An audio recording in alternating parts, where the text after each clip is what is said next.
Hello, this is Tony Heller from RealClimateScience.com. North Korea has weighed in on climate change. The North Korean leader is calling for urgent action on climate change in a bid to tackle abnormal weather that he blames for the nation's crippling food shortage.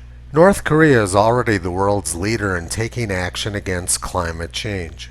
During the 1990s, North Korea reduced their CO2 emissions by almost 75%. Satellite imagery shows that every hour is Earth Hour in North Korea. Unlike their fossil fuel guzzling neighbors, North Korea's lights are always turned off. In North Korea, they paint their school buses green and use the children to push the bus to school. Life in North Korea is more like it was a century ago. Let's see what the New York Times had to say during the autumn of 1921. The New York Times said that Earth was suffering from a severe attack of meteorological mumps.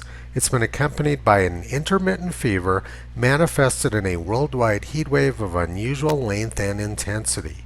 2 million Koreans were starving owing to drought-ruined crops. This week 100 years ago, the New York Herald reported death for millions in 1921's record heatwave. Millions of people in Europe, Russia, and Asia were at risk of starvation due to the record heat and drought. They reported, the great heat wave which has spread over the world during the present summer has no parallel in history. There have been hot waves, there have been famines, there have been pestilences at various times and in many places, but none so blighting and terrible as this. Abnormally high temperatures have prevailed in almost all parts of the northern hemisphere and have continued for an unprecedented length of time.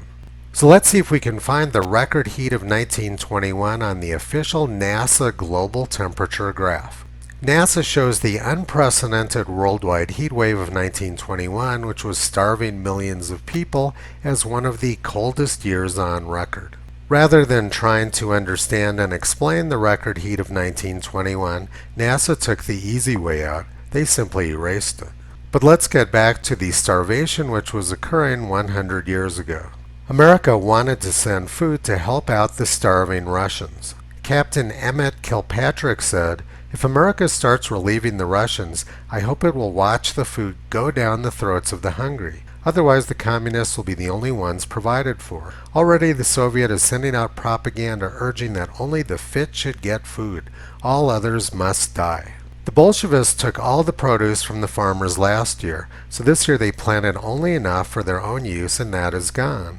The supplies that are sent by America will be delivered to the Bolsheviks, and the sufferers will have a hard time getting any. The cities are always in want. The climate hasn't changed, and the communists haven't changed either. The North Korean leadership, like the leadership of most other countries, takes the easy way out and blames climate change for their own political problems. George Orwell said, "So much of left-wing thought is a kind of playing with fire by people who don't even know that fire is hot."